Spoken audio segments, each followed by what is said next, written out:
کیا آپ جانتے ہیں کہ نماز میں درود ابراہیمی کیوں پڑھا جاتا ہے؟ درود ابراہیمی نماز میں کب پڑھتے ہیں؟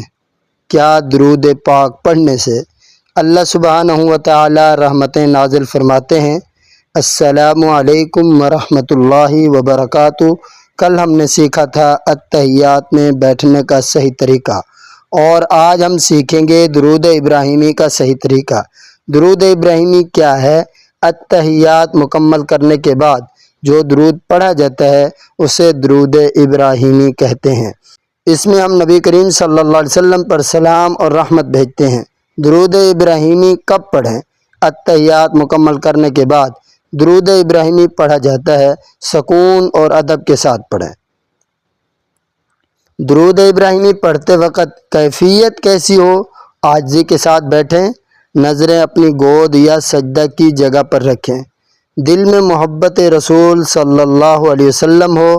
پھر آپ پڑھیں اللہم صلی علی محمد وعلی آل محمد کما صلیت علی ابراہیم وعلی آل ابراہیم انک حمید مجید، اللہم بارک علی محمد وعلی آل محمد کما بارکت علی ابراہیم وعلی آل ابراہیم انک حمید مجید۔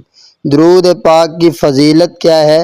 نبی کریم صلی اللہ علیہ وسلم نے ارشاد فرمایا، جس کا مفہوم یہ ہے جو شخص مجھ پر ایک مرتبہ درود بھیجتا ہے اللہ سبحانہ و تعالیٰ اس پر 10 رحمتیں نازل فرماتا ہے۔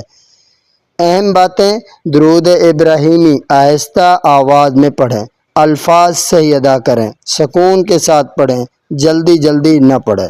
درود پاک نبی کریم صلی اللہ علیہ وسلم سے محبت کی نشانی ہے۔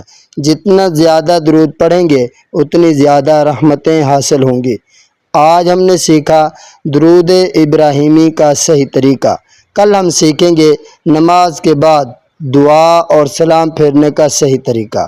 اگر آپ اسی طرح آسان اور مستند انداز میں نماز سیکھنا چاہتے ہیں، چینل راہ صداقت کو ضرور سبسکرائب کریں اور ویڈیو دوسروں تک بھی پہنچائیں، یہ آپ کے لیے صدقہ جاریہ ہوگا۔ جزاکم اللہ خیراً۔ اپنا بہت خیال رکھیے گا، میرے واسطے دعا کیجیے۔ میں ہوں آپ سب کا محمد صداقت اللہ۔